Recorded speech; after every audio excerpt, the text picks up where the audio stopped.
Sensation. I'm your host, Dan. And this episode, I'm going to be looking at Steve Rude's 2023 sketchbook and commissions. This is an annual thing, as you might guess from the date. I think he's done like 20 of them so far. I don't know, he might have missed a year here or there. He might actually be a little longer than 20 years, but I'd say he's done about 20 of these or so. This is the first one I've gotten. Now I love Steve Rude's artwork, but I love a lot of stuff. None of us can buy everything we want, but I did manage to get this one. Steve's work is, somehow he manages to make it crazy, slick, and so put together. I tend to like a little craziness in the artwork I like. But then again, there's artists I like that are technically flawless, but they still have that. I cover those kind of people here on the channel. I think Steve Rude fits right in there. He's a lot of fun. Let me give you a look at this year's sketchbook. Now these sketchbooks, generally, he does a Kickstarter for them. If you buy them through the Kickstarter, you generally get them a lot cheaper than you will on the website later. So, take a look at the website. Be aware that probably next year there'll be another one, and you can get in on the ground floor of that Kickstarter. They're all signed. I don't know if this is about his family, his son there, the super kid, the pets, the just tremendous, tremendous little menagerie of animals he's got there. He sometimes draws animals in his comics, and animals are hard. Animals are really hard because you look at them all the time, but there's something that we see so much that we don't really notice exactly how they're put together. And he does fantastic with them, as you can see from this artwork here. So great. And he's got all these models made to order. An Atlas cover rough for DC's Danger Street. I don't even know what that is.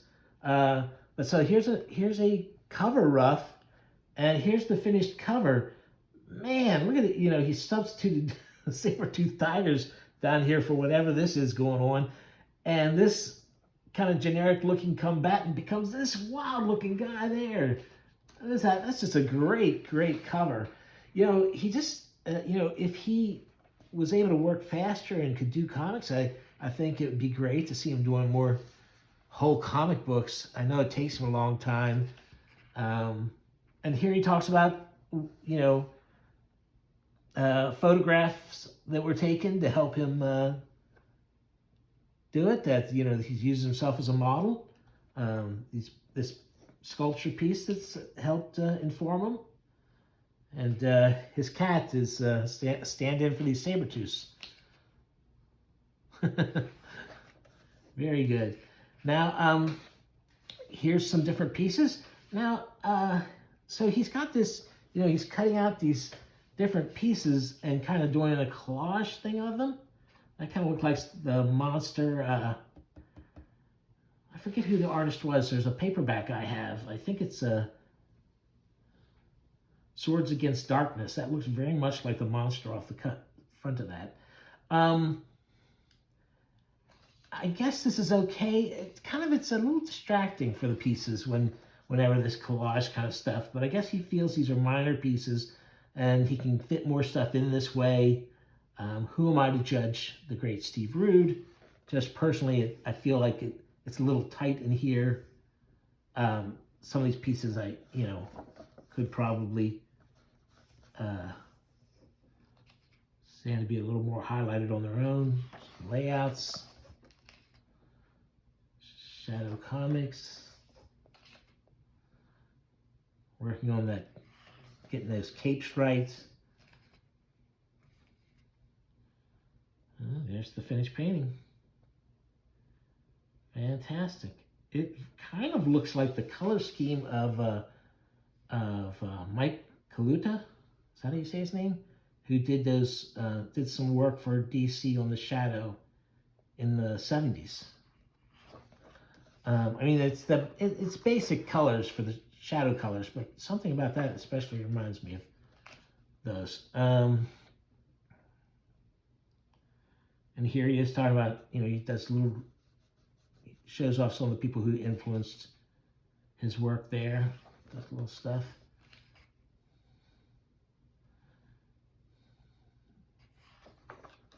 Nice Superman stuff. Finished album cover. Album cover, Orion's Belt album cover for Mark Prey and the Hunters.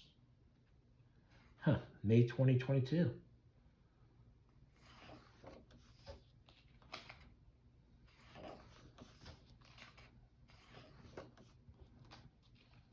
Another interesting Superman alternate cover, Space Age DC alternate cover. Wow. This guy can do a great portrait, I will tell you that.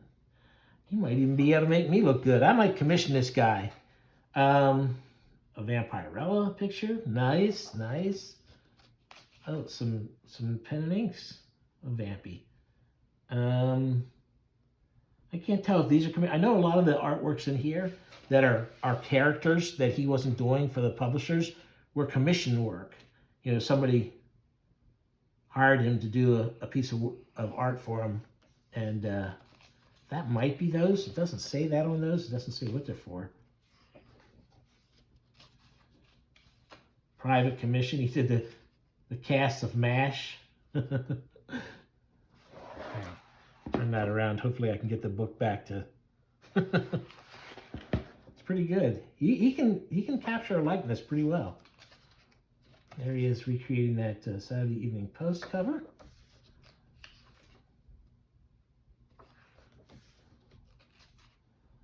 Yeah, Nexus pinup. Private American.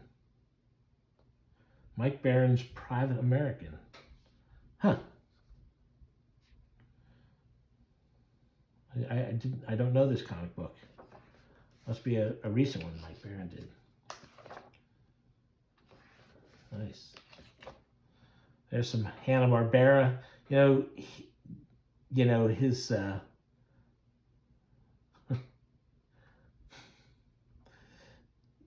his Hanna-Barbera stuff goes with the model sheets those guys made so well.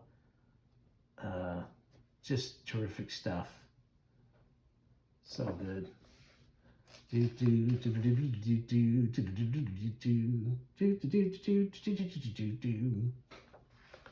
the Johnny Quest theme, even though that's not him.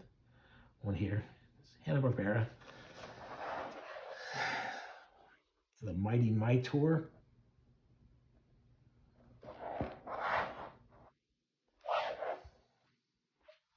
I mean, the Hanna-Barbera stuff had, these things had monsters. And so I watched them. Did I think they were great? No. But I love the art. I love the weird monsters, so.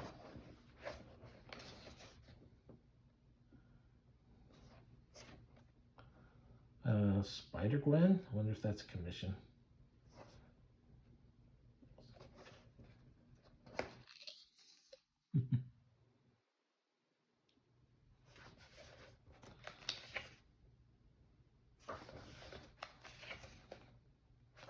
Cool.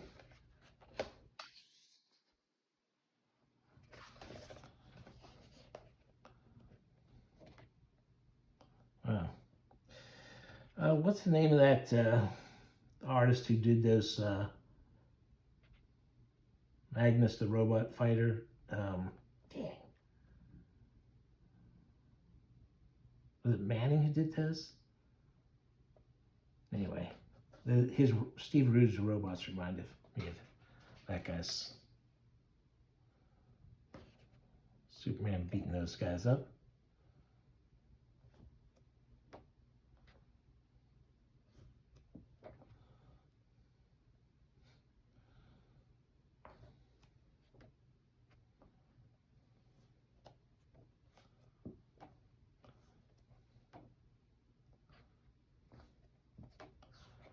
there you have it.